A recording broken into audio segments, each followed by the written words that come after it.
How has it been for you guys seeing the strong influence of just European talent in the WWE over the past 5-6 years? I mean, right before the pandemic, obviously NXT UK came along. You guys were part of that, and now it's just like so much international talent right now, I feel like, in WWE.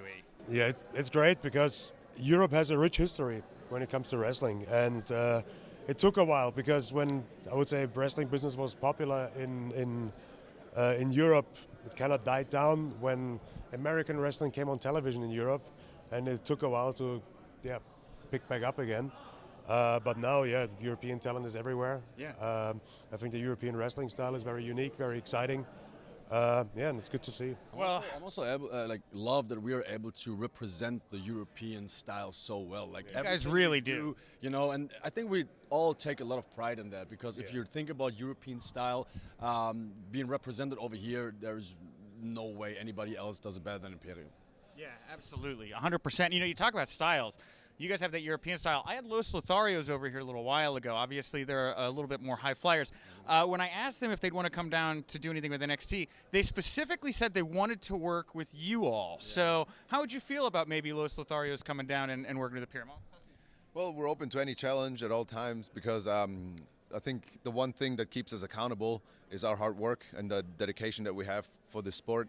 So we put in the work, and if they want to try to hang with us in the ring, they can give it a shot in NXT. We're there and we're ready. How does it feel to be one of the last remnants of NXT 1.0 still rolling around 2.0? Like it's a very different cast of characters down there right now. How do you guys feel in the role as more veterans, I guess, at this point down in NXT?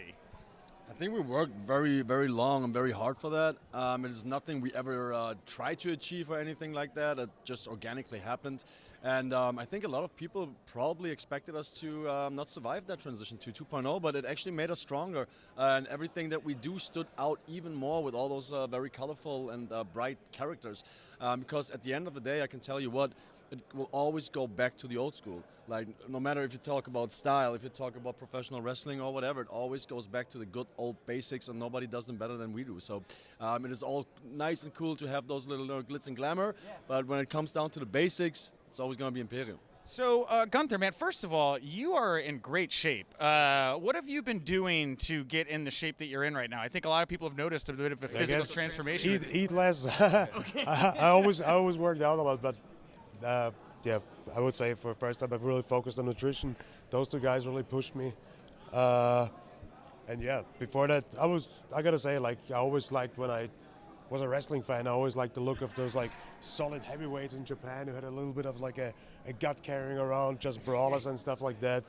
But at the end of the day, you gotta go with the times and evolve a little bit, and that's what I did. Well, you've evolved into a new name, right? Obviously. There was a little bit of backlash to that. How did that affect you, Gunther? No, not at all, to be honest. Yeah. If it would be the other way around, if it would have been Gunther before and Walter now, it would have been the same uproar. A lot of people react negative to change, but change is normal in life and it's part of it, and you gotta, go with it. So are you here States full time now? Is that the plan for you and the rest of the team? Or? Yes, I'm living over here now, and finally we're all on the same side of the pond. And I think a lot of fans are very excited about that because, like, with you guys here stably in the States, I think a lot of people are looking forward to seeing what you guys can do on the main roster here, hopefully, in the not too distant future.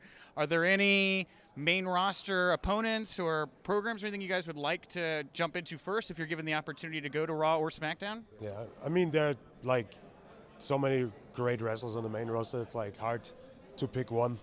But I'm really bad with naming dream matches. You look like you wanted to jump. Leave that to Fabian. Honestly, I just wanted to say that we got Stand and Deliver coming up tomorrow, so let's get that out the way. And then whatever happens in the future, if we go to Raw eventually, if we go to SmackDown eventually, who knows?